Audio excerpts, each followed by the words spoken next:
So it's been 5 years since the pandemic, and we were on lockdown for months. People were pretty good at first. You know, they respected this thing that they called social distancing. People stayed inside, I mean, we all thought it would pass within, first we were told 3 weeks, and then it became 6 weeks, and then it became 3 months. But we all still believe that if we all just stuck to it, that it would pass, so we all stayed in our houses.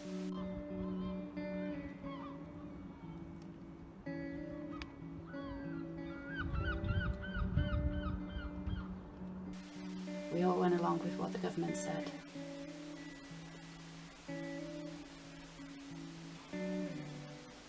But as the months wore on, people got bored, you know?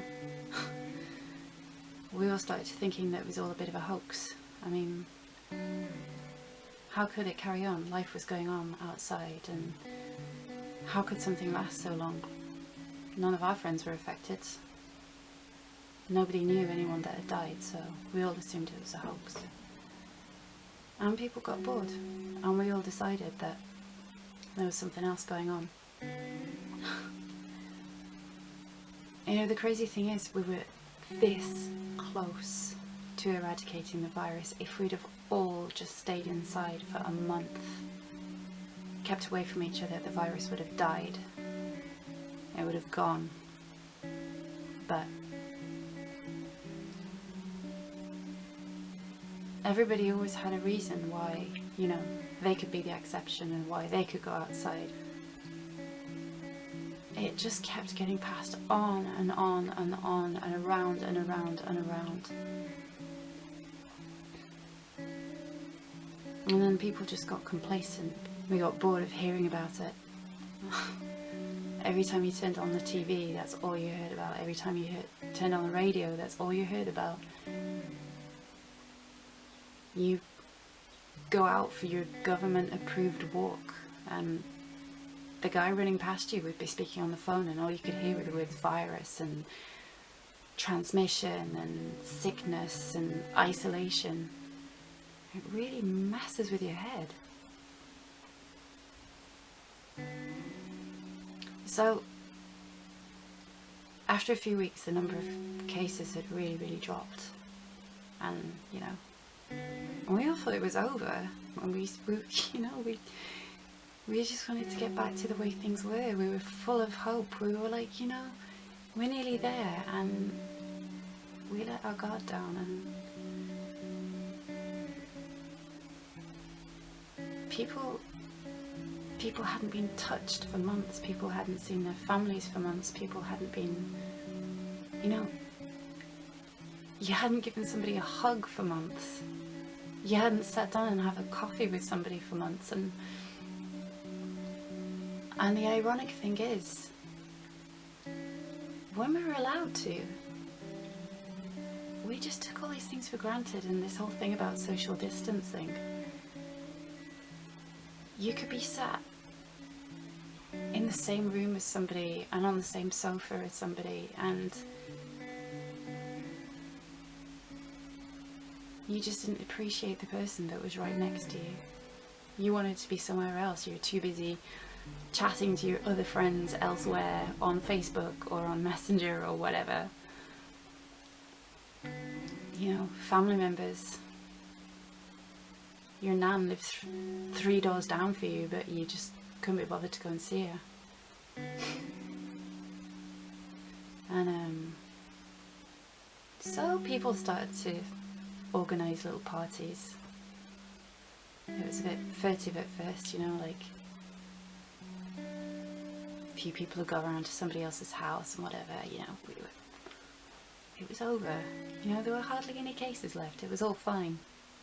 The lockdown would be lifted in a month or whatever. It's all good. And you know, it was the atmosphere. It was festive.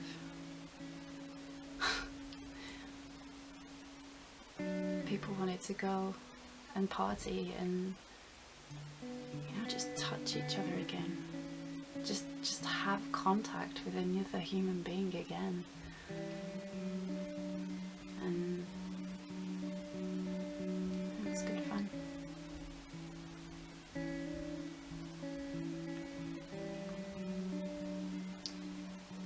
And that's when the virus mutated.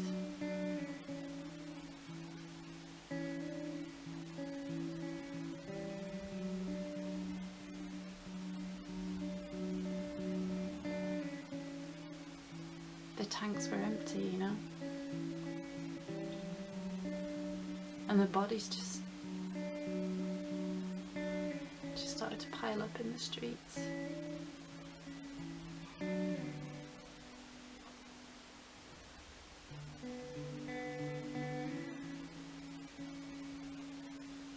And we suddenly realised that it was every man for themselves. Nobody was going to help us, nobody.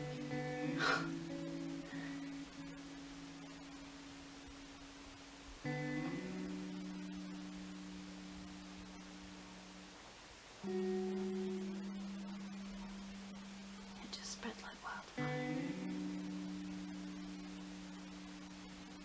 And this time it was airborne and not just like 2 meters away. Now we have to stay 100 yards away from another human being.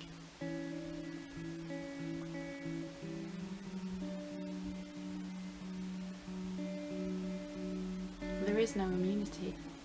You can catch it again.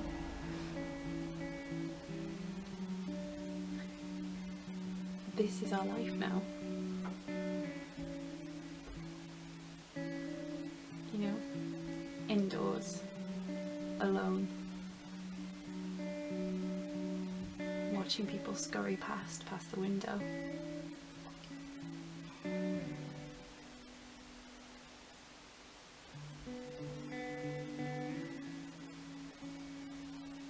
Having to scavenge for food, and we make do with what we can find. And you know, you'll spot someone from a distance and they'll just run away from you because that's it now. I mean, other people, I mean, we have become the virus for each other.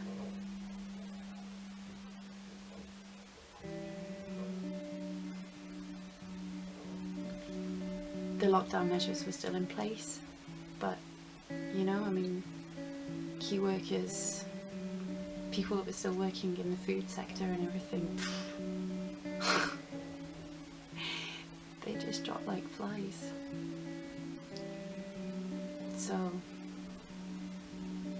now we've got food drops. Everything's automated. Nothing is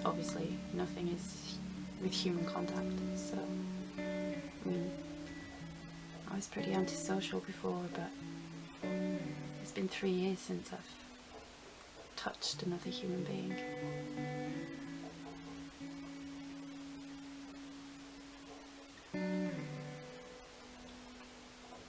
And it's really strange just walking around because everything's ground to a halt and all that's left are traces.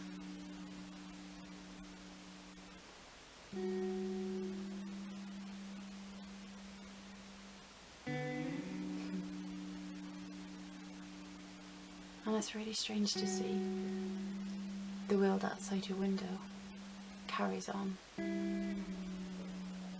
You know, the sun still comes up in the morning and birds still flying around and singing, but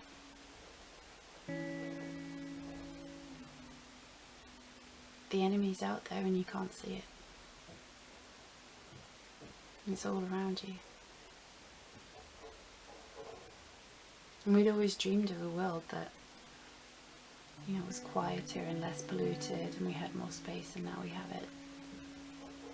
But all the time we're just wondering whether each breath that you take is going to be the one.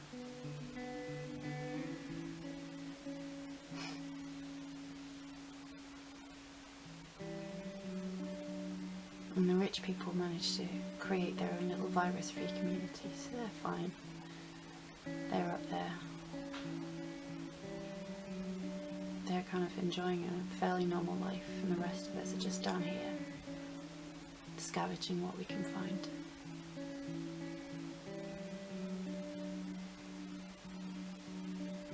And all that's left are traces. Traces.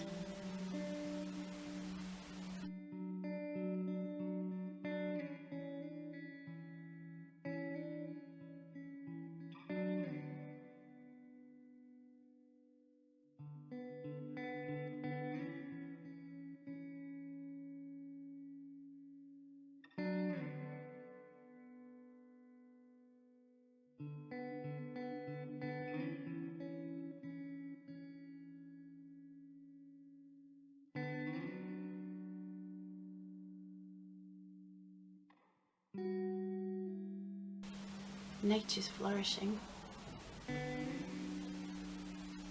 and it's nice to see it doing very well without us.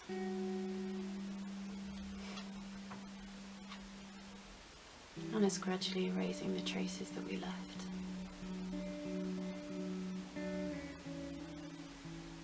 Because that's all we will leave eventually,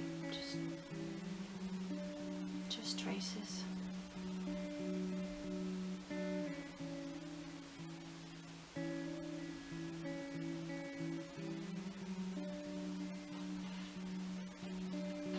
And what traces will you leave behind?